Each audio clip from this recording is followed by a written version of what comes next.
Assalamualaikum warahmatullahi wabarakatuh. Saya akan mempresentasikan mengenai abses paru, di mana abses paru ini sering kita jumpai selama di ruangan. Semoga apa yang saya presentasikan ini bermanfaat buat teman-teman sekalian. Pertama, kita akan mempelajari mengenai pendahuluannya dulu. Apa sih abses paru itu? Abses paru sendiri adalah infeksi mikroba dari organ paru, di mana terjadi nekrosis parenkim paru karena adanya suatu infeksi mikroba. Akhirnya akan terbentuk sebuah kavitas yang berdinding tebal, sekitar diameter itu minimal kurang lebih 2 cm. Kavitas sendiri itu berisi nanah atau pus, di mana dapat berupa lesi tunggal atau sering kita temukan multiple. Bila pada gambaran radiologi, biasanya berbentuk gambaran air fluid level.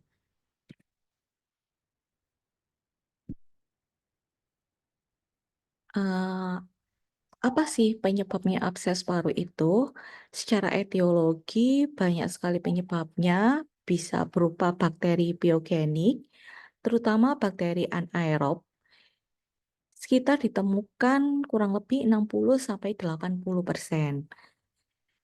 Ada juga bakteri Staphylococcus aureus, bakteri gram negatif, dan Streptococcus pneumoniae. Banyak sekali antibiotik pilihan untuk terapi utama untuk abses paru yang nanti akan kita bahas selanjutnya.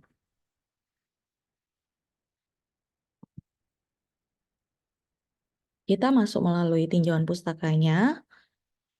Nah, ini merupakan suatu gambaran eh, abses paru.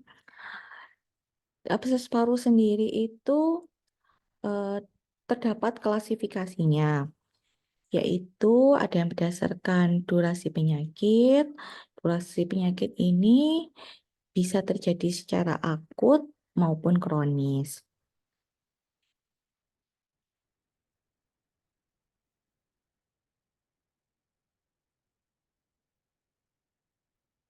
Nah, berdasarkan progresinya, yaitu bisa primer dan juga sekunder. Cara penyebarannya juga bisa bronkogen maupun hematogen. Nah,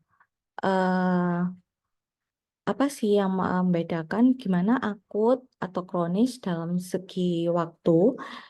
Kita ketahui kalau akut itu waktunya kurang dari atau sama dengan 6 minggu. Sedangkan untuk waktu yang kronis, penyakit ini biasanya akan timbul lebih dari sekitar 6 minggu.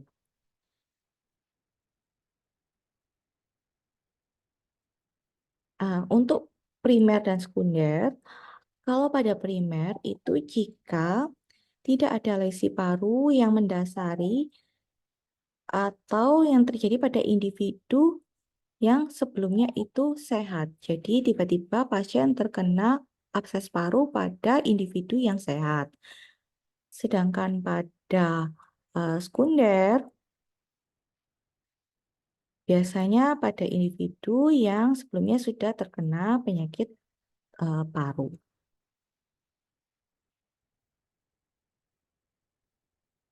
Nah, untuk penyebarannya itu bisa bronkogen, bisa terjadi karena suatu aspirasi atau karena inhalasi sekresi orofaring. Sedangkan secara hematogen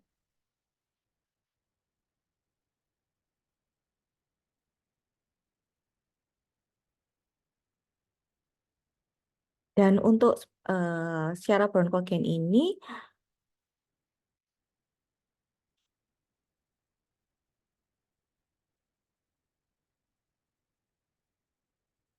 berbeda dengan hematogen. Kalau hematogen itu terjadi jika terdapat diseminasi dari infeksi di lokasi tubuh lain, seperti sepsis abdomen, bisa endokarditis infektif, atau bisa karena tromboemboli akibat sepsis sendiri.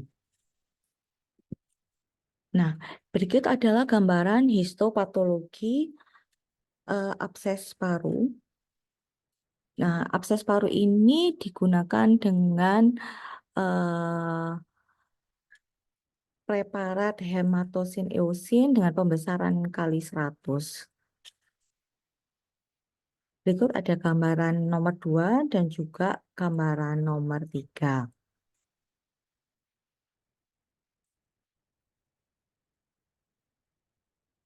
Jadi, gambarannya itu di sekitar lokasi abses itu terdapat suatu membran biogenik yang di mana sel darah putih atau leukosit ini akan berimigrasi ke kavitas abses yang di sekitar limfosit suatu membran.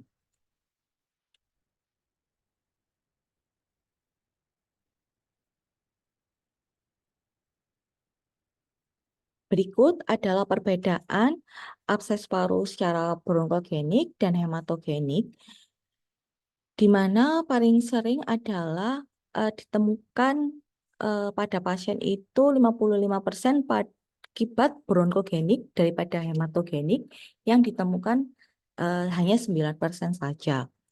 Adapun banyak sekali penyebabnya kalau melihat dengan dari penelitian sebelumnya, berdasarkan dari usia, biasanya pada usia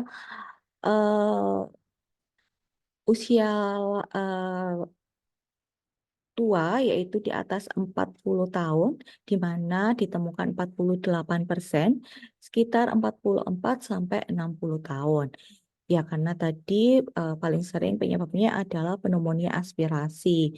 Sedangkan pada abses hematogenik bisa juga terjadi pada usia dewasa muda, yaitu sekitar usia 29 tahun. Secara eh, penelitian sebelumnya yaitu sekitar ditemukan 45% pada usia 25 sampai 50 tahun. Selain itu, untuk bronkogenik paling sering karena penyakit imunosupresan atau pada pasien dengan kondisi HIV. Dia itu akan lebih banyak ditemukan sekitar 7%. Faktor seperti faktor resiko luar seperti merokok maupun alkohol juga bisa dikatakan pemicunya. Orang dengan penyakit diabetes juga bisa menyebabkan abses bronkogenik.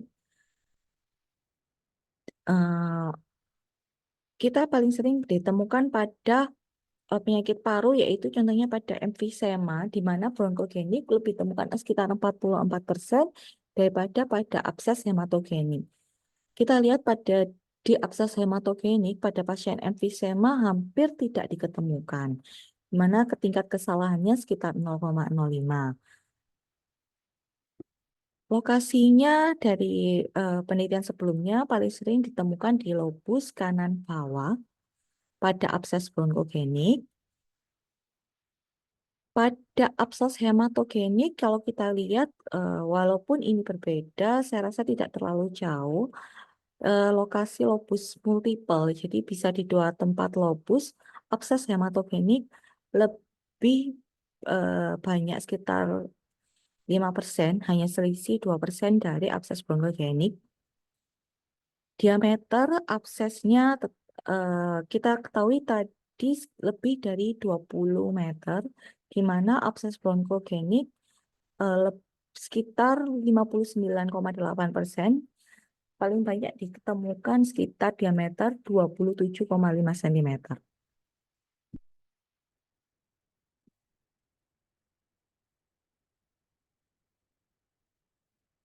Ini beberapa tadi yang saya sebutkan pada pendahuluan. Banyak sekali penyebab bakterinya itu bisa karena identifikasi akibat Staphylococcus aureus, Streptococcus, Pseudomonas. yang mana abses bronkogenik pada Pseudomonas aeruginosa lebih banyak ditemukan, sementara pada hematogenik hampir tidak ditemukan. Tingkat mortalitasnya untuk kematian abses bronkogenik lebih tinggi, sekitar 3%. Pada abses hematogenik hampir tidak ditemukan untuk tingkat kematian pada suatu abses paru yang disebabkan oleh hematogenik.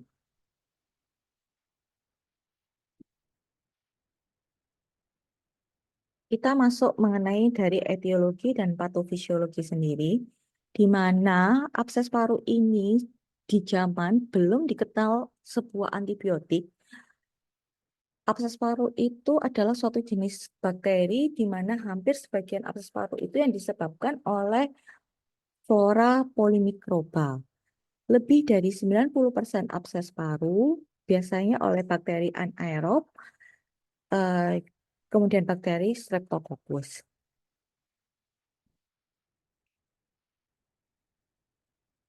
Di era pra-antibiotik, satu jenis bakteri, tetapi pada saat ini hampir sebagian besar abses paru itu akibat flora polimikroba.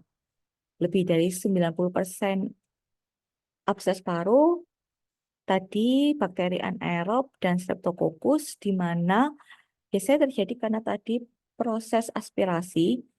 Akibat aspirasi orofaring ke distal bronkus menyebabkan pneumonitis terlokalisasi. Biasanya waktunya sekitar terjadi yaitu 24 sampai 48 jam yang akhirnya akan regio itu inflamasinya meluas, terjadi debris nekrosis yang berkembang menyebabkan kavitas tadi ya. eh, toksin bakteri toksin bakteri invasif, vaskulitis, dan trombosis vena dan enzim proteolitik dari granulosit neutrofilik akan membentuk suatu fokus nekrotik polikuatif.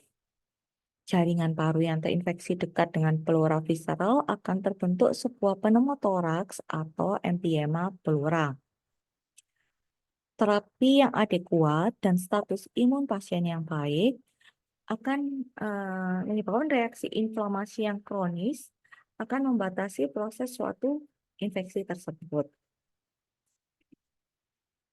Nah, ini tadi kita sudah singgung sedikit mengenai faktor resiko terjadinya abses paru dari sebuah penelitian sebelumnya, di mana abses paru primer itu biasanya disebabkan oleh aspirasi yang memiliki faktor resiko dari aspirasi biasanya orang lansia atau orang dengan penurunan kesadaran, biasanya penggunaan obat terlarang atau dosis berlebihan sehingga pasien menyebabkan tidak sadar, atau pasien kejang yang akhirnya bisa terjadi pneumonia aspirasi, atau pasien juga bisa di bawah pengaruh alkohol. Biasanya di bawah pengaruh alkohol eh, dewasa tua ya, usia 40 tahunan. Nah, pasien dengan tirabari yang lama juga sangat beresiko untuk mengalami terjadi suatu aspirasi yang berkaitan dengan kondisi imunosupresi. Tadi juga sedikit dibahas mengenai riwayat pasien, apakah merokok maupun alkohol juga bisa berdampak pada terjadinya faktor resiko akibat eh, bisa menyebabkan suatu abses paru. Mana sih tanda dan gejalanya abses paru itu sendiri? Biasanya kita sering berjumpai di ruangan. Biasanya pasien dengan abses paru itu gejalanya bisa demam, batuk yang produktif dengan jumlah sputum. Orangnya juga biasanya lemah, malaise, atau fatigue.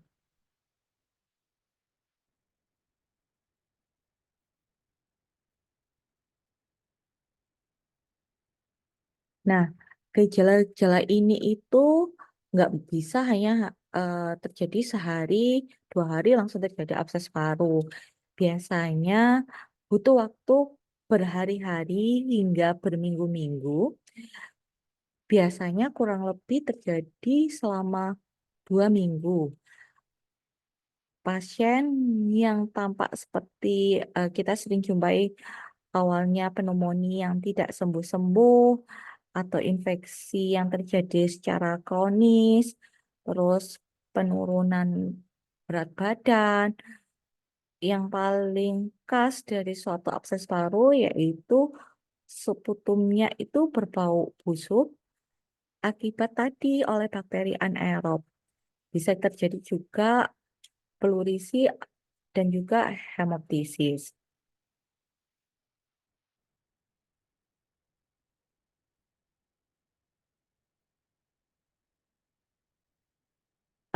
Bagaimana jika bakteri ini tadi itu bisa menyebar ke pleura melalui penyebaran langsung atau melalui fistula bronkopleura, pasien ini bisa mengalami ini tadi plurisi, yaitu inflamasi pada pleura.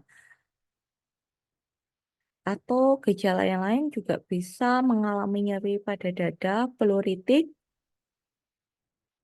Nah, hemoptus sendiri ini bisa terjadi akibat suatu erosi pada pembuluh darah bronkial yang akhirnya pasien akan batuk darah.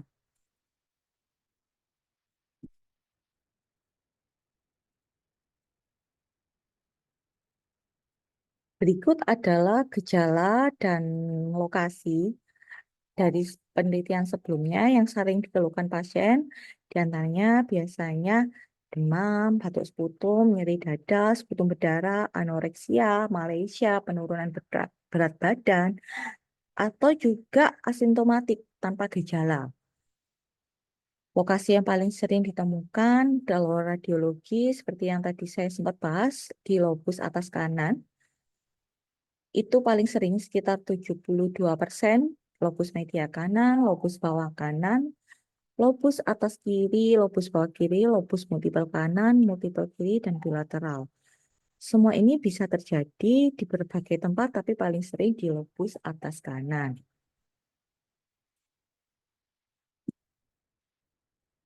Berikut contoh-contoh gejalanya ya, pasien demam, bisa juga terjadi eh, keringat pada malam hari, eh, batuk yang menetap agak lama, gejala awalnya. Makanya kita sering menjumpai pada pasien juga gejalanya hampir mirip kayak TBC atau ada gejala yang cukup berkepanjangan, misalnya nafas terasa berat atau nyeri pada dada tadi, terus batuk disertai darah, dan pasiennya itu lemah, kayak males bangun, males ngapa-ngapain.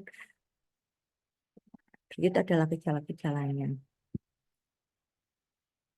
Bagaimana sih kita menegakkan sebuah diagnosis? Ditegakkan berdasarkan anamnesa, pemeriksaan fisik, dan juga pemeriksaan penunjang. Anamnesa itu kita tanyakan kapan sih gejala ini muncul. Karena kita tahu kalau gejala abses paru itu tidak mungkin secara cepat. Biasanya dia terjadi berhari-hari atau berminggu-minggu. Paling cepat yaitu sekitar 2 minggu baru bisa ditegak, baru muncul gejala, baru ada bayan kita ke abses paru. Kapan gejala muncul? Tanya juga gimana kronologi penyakit, terutama yang tadi faktor resikonya, faktor predisposisi, komorbidnya contohnya diabetes tadi.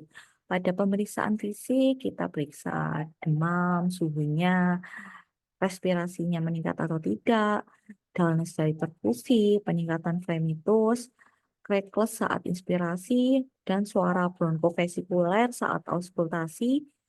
Eh, Tadi kan emfisema juga mungkin, jadinya juga clammy finger atau jari kapur. Diagnosisnya yaitu dengan pemeriksaan penunjang kita bisa lihat dari darah lengkap, kultur darah, kita lihat jenis bakterinya apa, pewarnaan gramnya, gram negatif atau positif yang nanti kita temukan, atau bisa juga dengan kultur bal atau sputum.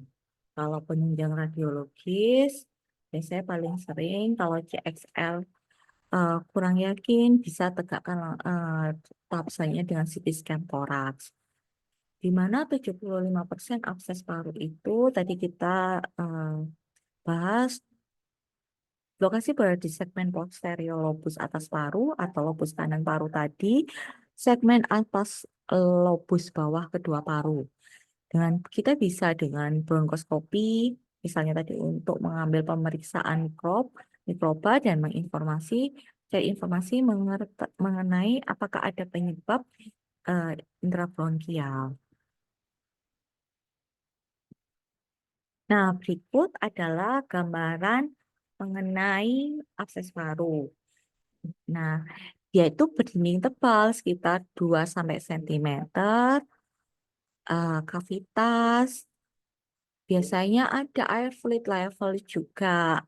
Ini adalah contoh gambaran abses paru pada CX-ray.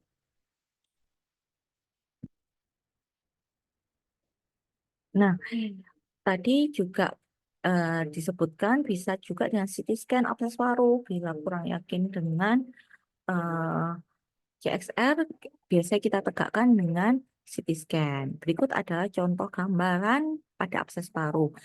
Sama dindingnya tebal juga sekitar 2 cm.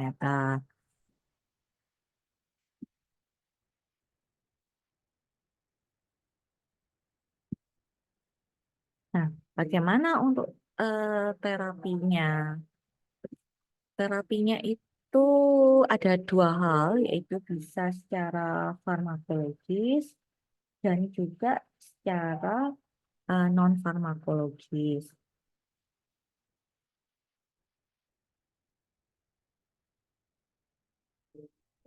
Terapi antibiotik itu bisa dengan atau tanpa drainase.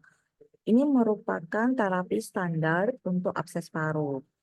Namun, hingga saat ini belum ada panduan khusus tentang tata laksana yang spesifik abses paru yang menyebutkan berapa lama durasi pemberian suatu antibiotik.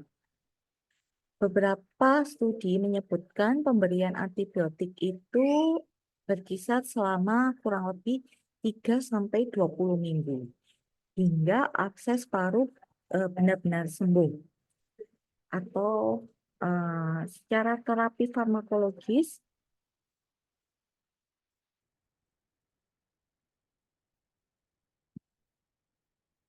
Nah, antibiotik ini merupakan terapi utama di mana hampir 95% pasien itu merespon terhadap terapi ini. Kan, kalau beda pada zaman sebelumnya, kalau yang sebelum dikenal antibiotik, abses paru tingkat mortalitasnya tinggi, tetapi setelah eh, ditemukan abses paru, maka hampir 95% pasien itu merespon terhadap terapi menggunakan antibiotik.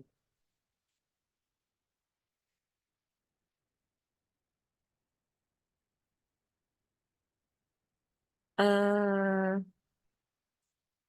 Rekomendasi pengobatan abses paru primer itu bisa kita pilih clindamycin dengan dosis 600 mg, bisa diberikan secara intravena, diberikan sebanyak 3 kali sehari, atau beta-lactam dikombinasikan dengan antibiotik MRSA, contohnya vancomycin.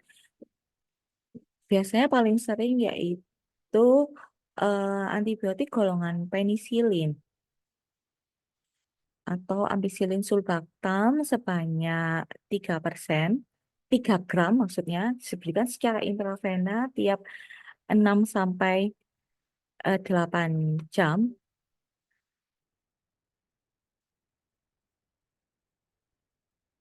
Nah, pemberian ampisol sendiri ini akan memberikan efikasi yang mirip dengan pemberian clindamycin, baik dengan atau tanpa cefalosporin.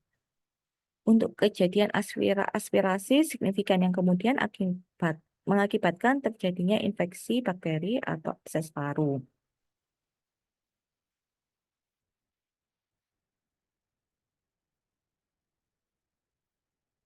Nah, kalau di sini tadi bisa diberikan clindamycin 600 mg secara intravena 3 kali sehari.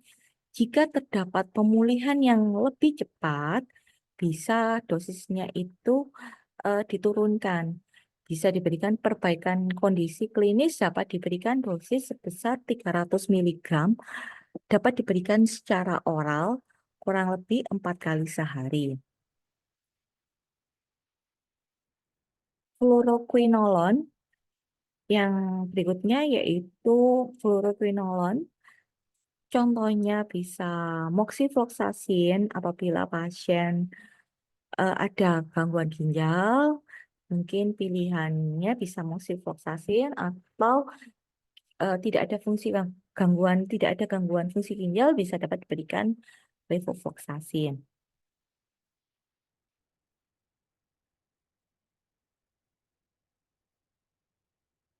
Dosisnya bisa diberikan moxifloxacin 400 mg 1 kali sehari, bisa dengan oral atau bisa dengan intravena. Lebih baik diberikan secara intravena. Apabila pasien itu mendapatkan gejala yang lebih buruk atau rawat inap. Secara klinis, efikasinya juga aman, sama seperti ampicillin sulbactam.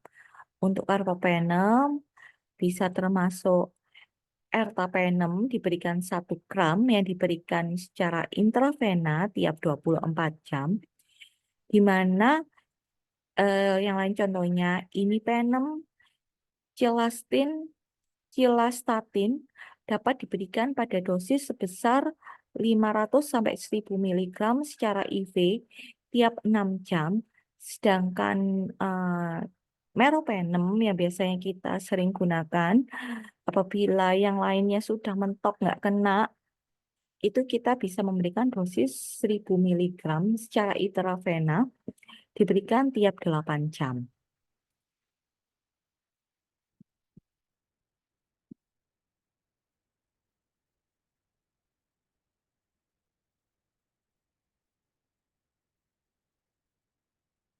Berikut contohnya pada terapi farmakologis berdasarkan penelitian yang dilakukan oleh 205 pasien, di mana tingkat kematian ampicillin sulbactam dan cefalosporin karena ini memiliki efikasi yang hampir sama, dilaporkan mortalitas 1%. Sedangkan pada carbapenem, fluoroquinolone, atau piperacillin clindamycin hampir tidak ditemukan laporan mortalitas. Bisa jadi karena eh, jumlah pasiennya lebih sedikit yang menggunakan daripada ampicillin sulbactam.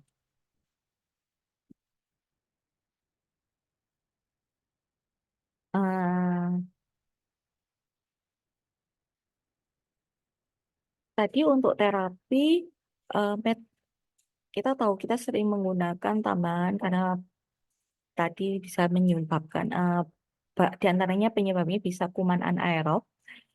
Sebenarnya bisa untuk diberikan metronidazol, tetapi berdasarkan beberapa literatur yang saya baca, metronidazol ini tidak disarankan bila digunakan hanya sebagai terapi tunggal. Karena antibiotik ini hanya berefek pada organisme anaerob, tetapi bukan untuk mikroaerofilik Streptococcus yang sering menjadi komponen campuran flora abses paru primer. Metronidazol ini dapat diberikan pada kasus khusus sebagai terapi tambahan antibiotik beta-laktam seperti ceftriaxone. Dosis standar dari metronidazol itu sekitar 500 mg, dapat diberikan secara intravena maupun oral, yaitu tiap 6 sampai 8 jam.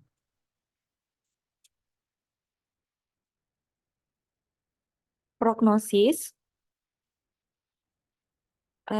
Prognosis sendiri untuk tingkat mortalitas.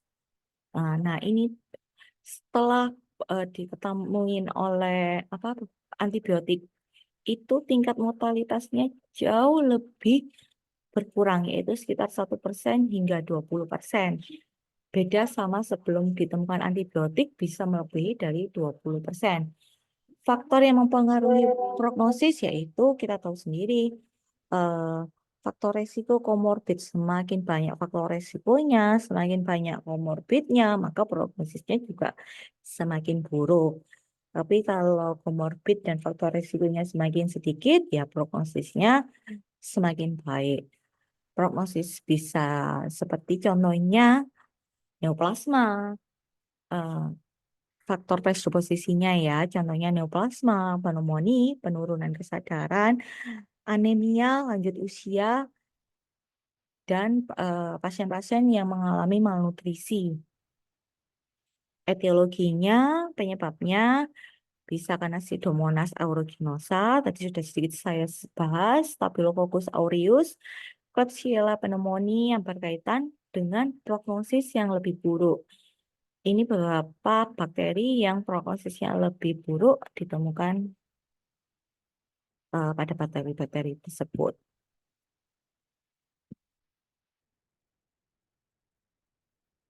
Nah, sebelum masuk kesimpulannya, eh, tadi kan dijelaskan kalau terapi abses paru itu bisa farmakologis dan non-farmakologis. Kalau non-farmakologis yaitu contohnya dengan drainase atau suatu indikasi pembedahan, biasanya diameternya lebih dari 6 cm, cenderung akan lebih kurang merespon atau membaik dengan antibiotik saja tanpa intervensi lainnya. Biar meter.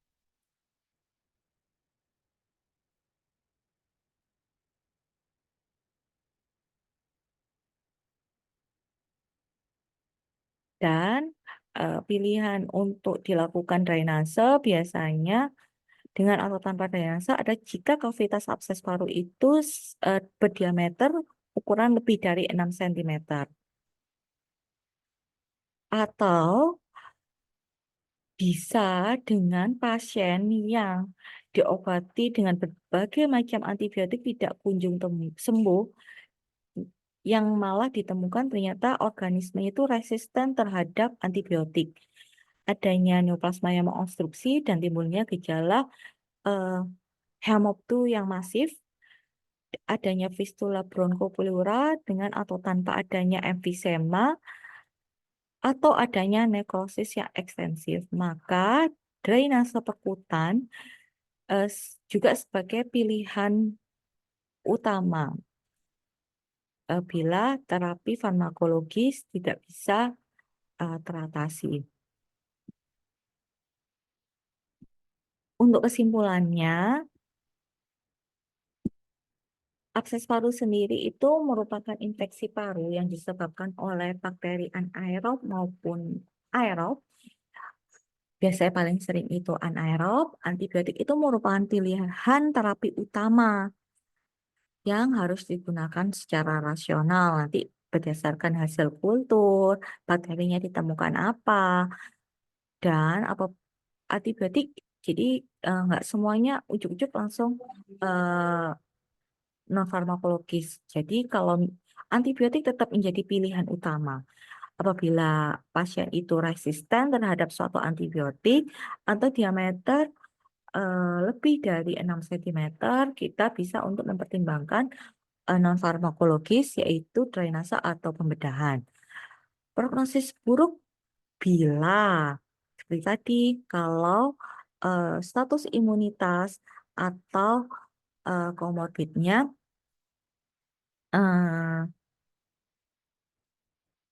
memburuk, semakin banyak. Ini tadi sedikit yang sudah saya bahas, di mana pasien terapi non-farmakologis, baik drainase dan pembedahan, bila abses paru itu berukuran lebih dari 6 cm.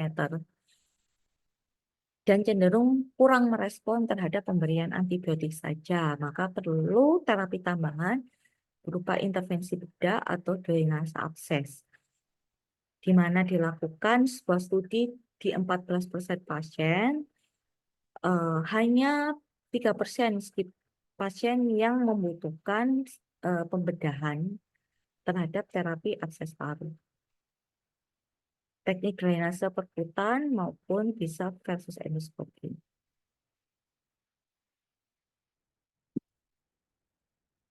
Baik, berikut eh, penjelasan saya mengenai akses paru. Semoga eh, materi yang saya berikan ini bermanfaat buat teman-teman sekalian. Dan semoga teman-teman juga banyak membaca mengenai akses paru. Bila ada tambahan atau materi yang perlu ditambahkan, mungkin teman-teman bisa menambahkan. Baik, terima kasih atas berbagi ilmunya, berbagi materi belajarnya.